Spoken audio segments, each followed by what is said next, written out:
Bodo investor channel welcome खालामबाय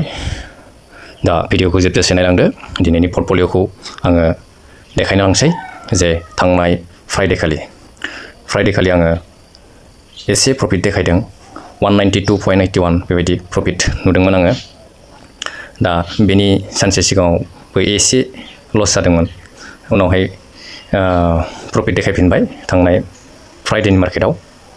दा मार्केटआ down फारसे मुभमेन्ट जादोंमोन बेखायनो लसबो देखायदों आरो एसे कारेक्सन खालामफिननानै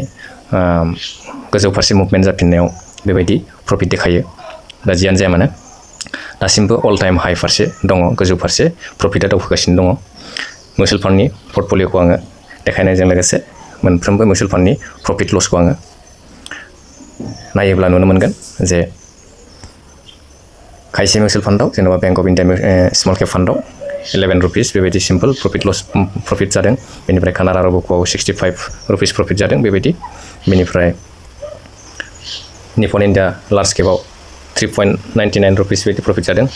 बेनिफ्राय Nippon India small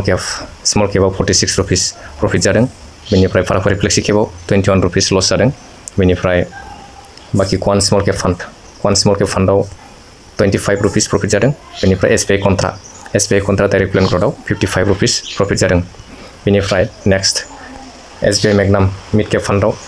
26 rupees loss जादों बेनिफ्राय SBI small cap fund direct growth बेवहाय 18 रुपिस प्रफिट जादों बेनिफ्राय लास्ट दङ टाटा स्मल केप फान्डआव 14 रुपिस प्रफिट जादों गासै प्लास जानानै गासै प्लास दाजाबनानै बेसेबां नुखो 192 प्रफिट बेबायदि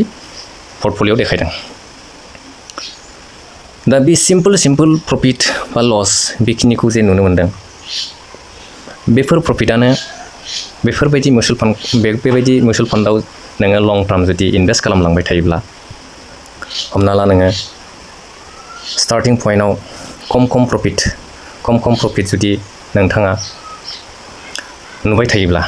नुदोंब्लाबो बे प्रफिटा लासैनो थाङै जुदि नोंथाङा 10 बोसोर 20 बोसोर बेबायदि जुदि नोंथाङा सम होयो अब्ला नोंथांनि पर्टफलिअ बा मिउचुवेल फान्डनि पर्टफलिअ जेब्लासिम 10 लाख जुदि नोंथाङा पर्टफलिअ बानायगनो हाबाय प्रफिट प्लास इनभेस्ट मोननैजों प्लास जानानै 10 लाख जुदि नोंथाङा पर्टफलिअ बानायग्रोनो हाबाय अब्ला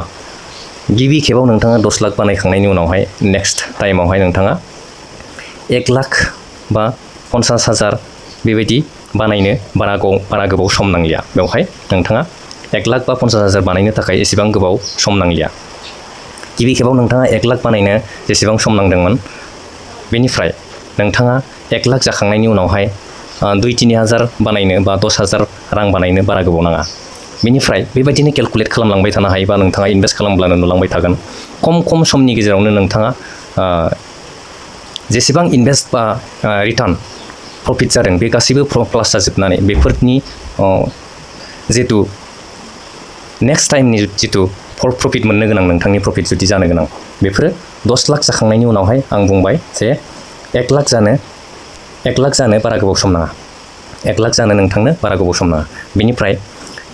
नोंथाङा बेबायदिनो थाङै 15 लाखसो जुदि जाहैबायब्ला 15 लाखनिफ्राय आरो जुदि नोंथाङा 1 लाख जानो नोंथांनो आरो खमसिन सम नांबावसिगोन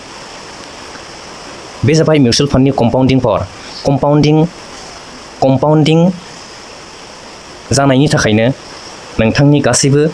इनभेस्टेड प्लास रिटार्न गासैबो प्लास जानानै नोंथांनि एमाउन्टआ जेसेबां जाहैगोन बे एमाउन्टआ जेसेबां जायो बेनि नेक्स्ट एसे रां जाहैनो एसेबां गोबाव सम नांलाया नोंथाङा फार्स्ट टाइमाव जेसेबां समसिम 10 बोसोरसिम जेसेबां सम होबाय नाथाय बेनि नेक्स्टआव नोंथांनि केपिटेल प्लास रिटार्न गासैबो दाजाबनानै जेसेबां रां जादों बे रांनिफ्राय नोंथाङा 1 लाख 2 लाख 3 लाख रां जानो थाखाय एसेबां गोबाव टाइम नाङा माने थाबनो नोंथाङा बेखिनि रांखौ एचिभ खालामनो हागोन माने नुनो मोनगोन नोंथाङा फार्स्ट बेबायदि गलखौ जुदि मोनहैयोब्ला नोंथाङा जेन'बा 15 लाखनिफ्राय 20 लाख 20 लाख जुदि नोंथाङा एचिभ खालामनो हाबाय बे 20 लाखसिम जुदि नोंथाङा नुयोब्ला 20 लाखनिफ्राय 1 लाख रां बानायनो थाखाय नोंथांनि पर्टफलिअ बारा गोबाव सम नांनाय नङा बेयो थाबैनो जागोन नोंथांनि 1 लाख 2 लाख राङा बिदिनो नोंथाङा जुदि 50 लाखसिम जुदि नोंथांनि पर्टफलिअ नुयोब्ला बेवहाय नोंथाङा 1 लाखखौ एसेबां गोबाव सम नाङा बेखौ नोंथाङा नोंथांनि पर्टफलिय'आव नुलांबाय थागोन बेनि केलकुलेसनखौ जोङो केलकुलेटराव केलकुलेट खालामनानै नायोब्लानो रिटार्न्सफोरखौ जों नुनो मोनो नोंथाङा नोंथांनि पर्टफलिय'आव जेसेबां बुरजा रां थायो बे रांनि सक्तिया 1 लाख रां बानायनो थाखाय बारा गोबाव सम नाङा बे मिउचुवेल फान्डनि कम्पाउन्डिं पावार आङो एसेबां एक्सप्लेन खालामलायबाय थाला सिम्पल एक्सप्लेन खालामबाय आङो बे खोथाखौ बुजिब्ला नोंथांमोनाबो बुजिनानै मोनगोन मिउचुवेल फान्डनि जिथु प्रफिट गेइन जानाय मिउचुवेल फान्डआव लं टार्म दोनोब्ला जोङो रां बानायनो हानाय बे फर्मुलाखौ नोंथांमोनाबो बुजिनो हागोन जुदि इनभेस्ट खालामलांबाय थायोब्लानो अब्ला दिनैनि मिउचुवेल फान्डनि पर्टफलिय'आ आंनि मिउचुवेल फान्डनि पर्टफलिय'आ बेखिनियानो दासिम आंना 10,000 रां प्लास बेबायदि आंहा 10K प्लास प्रफिट नुनो मोनदों दासान्दि बेनिफ्राय इनभेस्टेड एमाउन्टजों जेसेबां रिटार्न प्लास जालांबाय थागोन उनावहाय आं बेखौनो केलकुलेसन खालामदों फार्स्ट टाइम नोंथाङा 10 लाखसिम जुदि इनभेस्ट खालामलांनो हायो अब्लानिया नोंथाङा 1 लाख 1 लाख नोंथाङा रां बानायनो एसेबां गोबाव सम नांनाय नङा दा दिनैनि मिउचुवेल फान्डआ बेखिनियानो भिडिअखौ जोबजासे नायबायब्ला भिडिअखौ मोजां मोनदोंब्ला लाइक खालामदो साबस्क्राइबबो खालामदो आरो कमेन्टबो खालामदो दिनैनि भिडिअआ बेखिनियानो थेंक इउ एभरिवान